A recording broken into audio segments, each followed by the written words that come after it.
Hi, this is Stu, and I wanted to do a quick video about my thoughts on Astralis and the MVP for IEM Katowice 2019.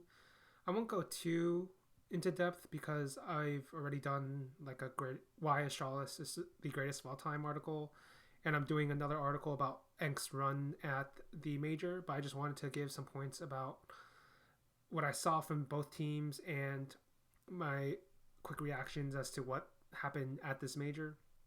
For Astralis, it was basically business as usual. What I like about Astralis is that they constantly think a step ahead. And what I mean by that is they've, in this tournament, it's pretty clear to me that they prepared a bunch of different things just in case something went wrong for them. Like their train CT side, now they're using a double up setup where at the beginning of the round they have Zipnix and Device take B halls with Device coming from upper B. And then once they take control of that, they rotate Zipnix over to the A site, and they have a very strong setup that's very similar to how they play Inferno, where after they take Banana, they rotate Device over there, and then they have him hold it. And at that point, he's playing transitional defense. He's going to get 1, 2, maybe 3 shots off before before the T's can take that area and actually hit the site. So, and this makes it a very hard proposition for teams to take them out on the T side of train. So I really like that from them. In terms of Nuke, I actually think they have continued to evolve on that map. They're always using a different opening hand each time they go into the map. So for instance, majority of teams use the standard yard smokes before mid 2018 to late 2018. They were more focused on using their smokes to take control of garage and main, and then either pushing forward with Dupree into heaven, lurking around the area, or glaive through secret, and then calling the mid round from there based off of their communication, T-play info, all that good stuff, right? Lately, they've been using a bunch of A executes nades, and then using that as a pivot to go to a bunch of different tactics, whether that's an actual A hit, a fast B split, getting glaive into secret, having 2 guys explode out of yard and completely surprise the opponent. There's a bunch of small things they do that makes it very hard for them to read on that map. And what that shows me is they've continued to evolve and play on that map, so their Nuke will stay undefeated. I don't think any team will, basically for a team to beat them on Nuke, not only would they need the right players, not only would they need the right communication, but they'd also need to think 2 steps further than Astralis is, because Astralis is thinking 1 step ahead at this point on that particular map. As for Inferno, I think that's actually Astralis's like crown jewel in their legacy, because everybody fucking plays Inferno. Everybody spends all their hours on Inferno, or as much as they can on it, and despite that, Astralis is fucking godlike on that map, untouchable in a sense. Like, it's way harder. I think it's way harder to be that dominant on a map when literally everybody's putting their time into it and everybody likes to play it, and they're still like 42-10 or something ridiculous. The final thing I want to note for Astralis is one more thing to note, I guess, in their map pool is Dust 2 seems to be a very good map for them. All of a sudden, like, it was always dominant for them, but in terms of win rate at least, but I feel like they've really stepped it up on that map. Even so, I don't really like them. I wouldn't put it on the same level as Inferno or Nuke. I'll put it that way. Like, I think they can beat majority of teams, but Dust 2 is still Dust 2 in my mind. You run really well. You win a few early rounds in the T side against Astralis' CT side. The economy falls apart, and then they kind of have to scrap through. So I still think that map is variable. Still think it's upset prone even for Astralis. Last thing I'll note is their game against MIBR and Overpass. I think Zonic noted that they were completely surprised by that pick from MIBR, and that's kind of what I'm going to get at with that particular series. Is that's the only relative weakness I can see in this MIBR lineup. It's not gonna get you consistent wins, But as long as you can surprise Astralis with new shit that they haven't seen yet, you don't have to deal with the fact that they've adapted, they've studied, adapted to you, because there's nothing to study yet. So you can see this throughout all of their like losses. Like when you look back at the FaZe IEM Cindy loss, FaZe had just come in with a stand-in. They at the time were shifting towards a more structured style because they thought the style Kerrigan used in the original lineup was no longer working. But because they're with the stand-in, they immediately reverted back to that loose style of play, and that completely caught like Astralis off guard in a sense. Not only that, but they also played really well at that finals. So that's one loss. At Na'Vi, at Cologne, I think what happened there was Na'Vi had done a bunch of rule changes in like the ensuing tournaments up to that one, and Astralis had yet to play them, and so Astralis didn't know what to expect. At the same time, Na'Vi were using a bunch of CT side gambles. Even then, I think Na'Vi got a bit lucky. Like the CT side gambles, we talk about them a lot, but I looked through those VODs, man. Like Na'Vi got caught multiple times. Like they were literally 50-50 on whether these CT side gambles were working or not. But the times they lost the coin toss, Electronic would just pull them out of the fire, or Simple would just pull them out, like some bullshit like that. So even then, like that's basically that one was like when I look back at that particular matchup, there's no way that was repeatable from Na'Vi, and I'll credit Astralis for figuring out how to deal with that when they face Na'Vi later on in the year, right? And then you go out to the North loss. North like literally had MSL play at MVP levels with a fucking op device style, so that's something they could have never seen coming. That's something I didn't see coming. I guarantee, like I could probably pull every fucking pro, every analyst, every fan. I don't think anybody ever saw MVP MSL coming in with an op to stop Astralis, but apparently North didn't either because they kicked him out soon after. So that's not something they have to worry about. And so I can't really confirm as to whether or not Astralis would have adapted to it, but I think it's pretty likely considering everything else that happened.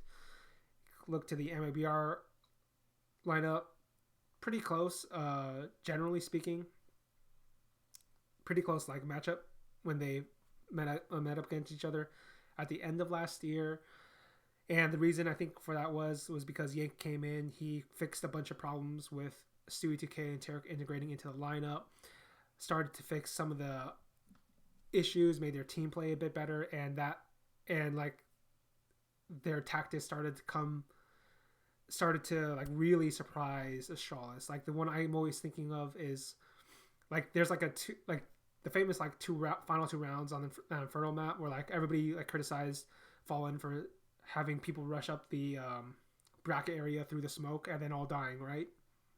But the round before that was another like really like wild screaming round where basically Fallen calls for like a double op setup, and he goes into apartments, gets the first pick, and Stewie 2K pushes through the smoke down Banana and then gets the second pick, because what Astralis is thinking is like, oh, we're 4v5, we need to ensure map control somewhere. We already have control of Banana, take that. And then they didn't see Stewie 2K with another op, just completely like bamboozled Astralis for that one round. And I think that's what you have to do to steal a win off of Astralis, is you just come up with new shit that they haven't studied yet. Whether that's rule changes, tactics, or style of play, whatever it is. While I don't think that's a consistent way to win, it's the only way you can win right now. Like, unless you're really hoping that somehow Astralis fall flat on their face, but nothing about their team tells me that's going to happen. Right, let's move on to ENCE. ENCE pulled out a Cinderella run here, really crazy shit, went 0-2 in the Legend stage, ran it all the way back to the finals. Very similar to Cloud9 at E-League Boston. I actually say this is a bigger Cinderella run, probably the biggest Cinderella run of all time.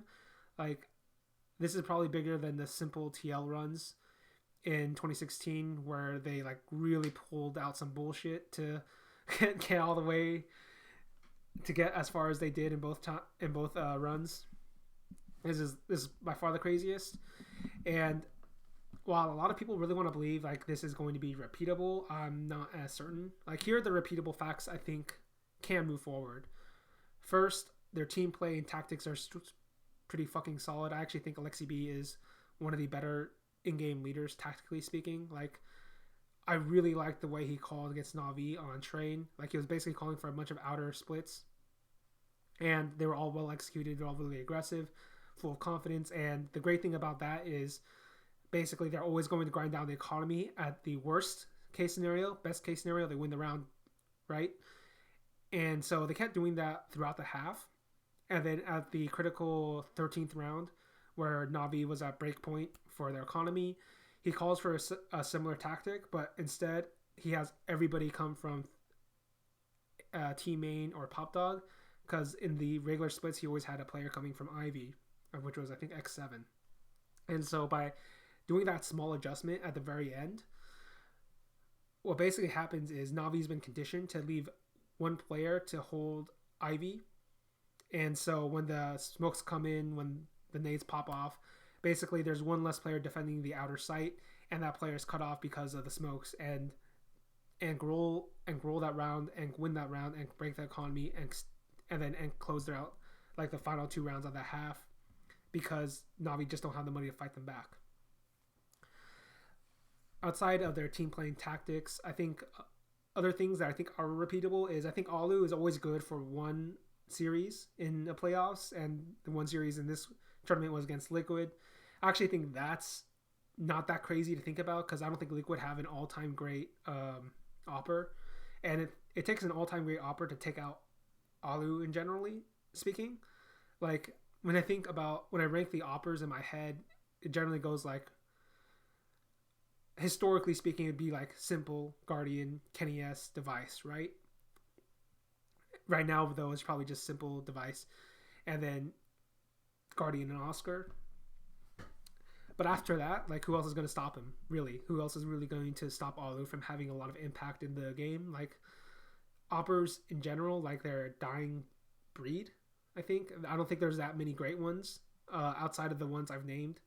Like, Zaiwu is coming up, but he still hasn't, like, really, like, hammered down himself as a top-tier Opper. To be fair, though, he needs to be on a top-tier team to do that, and Vitality's in trouble, right? So I think Ollie will always be good for a good series for ENC.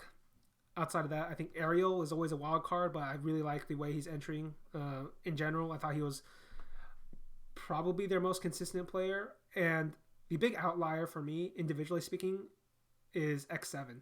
And X7 basically had the tournament of his life. Like, he in general is considered, I think I'd put him as like the 4th best player on this team. I'd easily put Alu, Sergey, and Ariel above him. But in this playoffs, he was magnificent. He was pulling off huge clutches. He was putting up huge numbers.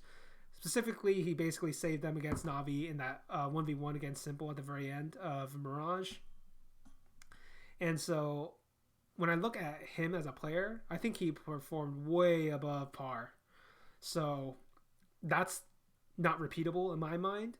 So I don't think ENC is going to be able to consistently beat teams like Liquid or teams like Na'Vi, especially now that they've already done it. And so when a team loses to some other team, the first thing they do is, well, maybe not the first thing, but the second or third thing they do is they go back, look at the VODs, review, figure out what they've done, and counter it.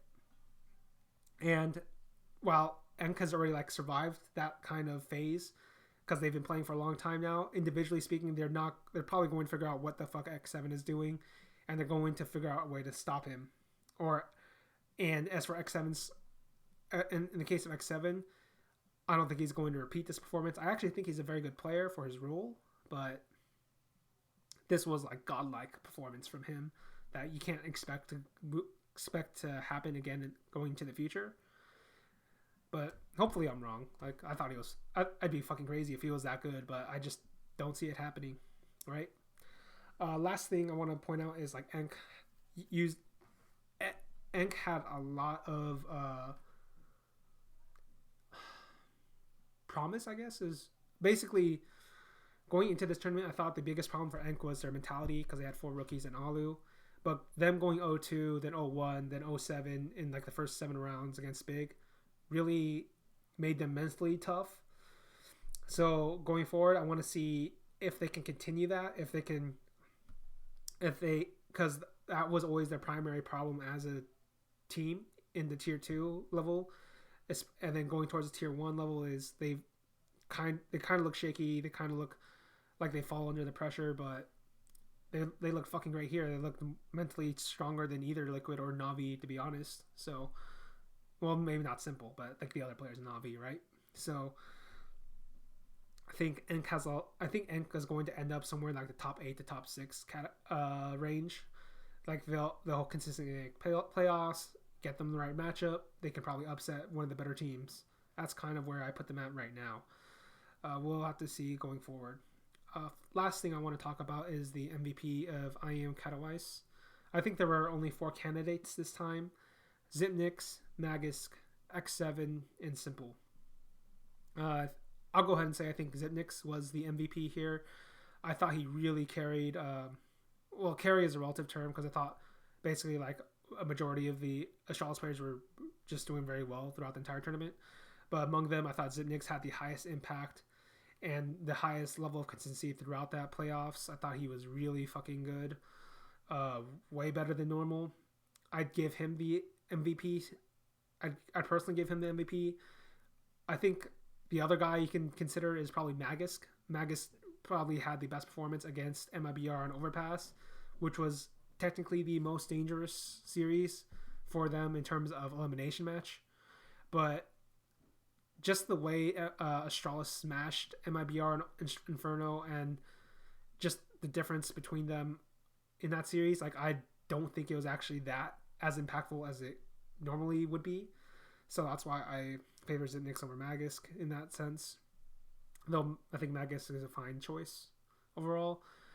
The third choice, I don't think he wins, but I think he definitely deserves consideration, is X7. I think he was the wild card. He was the difference maker for ENCE. I don't think ENCE even get past Liquid without X7 playing as well as he did, even though like Ollie was like the hard carry of that playoff series.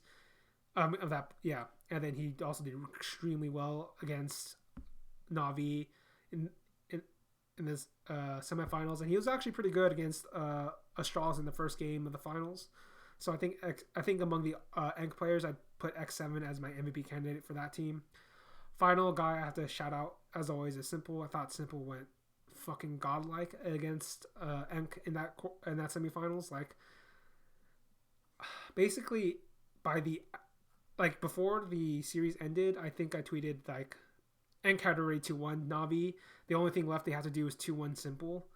Like, that's kind of how I felt about that final game.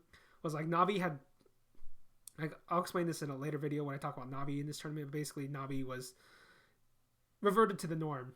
I'll say that. Reverted to the norm in the game 3. Almost all of them basically got carried by Simple in that final game. Or basically just were okay, and then Simple like had to pull out some bullshit in order to like really give them a chance to win that final game. I feel like ENCE played far above Na'Vi in terms of team play and tactics and all that. So those are my 4 MVP candidates. Overall, I think Zipnix is the MVP. Astralis, greatest of all time. You can read that article. Basically goes over all that stuff. And ENCE will be, I think, a consistent top 8 team. And look out for X7. If he is as good as this playoff, if he continues to play as good as this tournament, then yeah, I think ENCE is going to be a world contender. But I don't think that's going to happen. I think they're going to drop off a bit. Like, I think right now they're ranked number 4. I think that's like 2-3 spots too high for them. I think they'll go around 7 or 8 once X7 comes back down to earth. Still really fucking respectable placing for ENCE, and one of the best teams to watch right now. All right, see you guys later.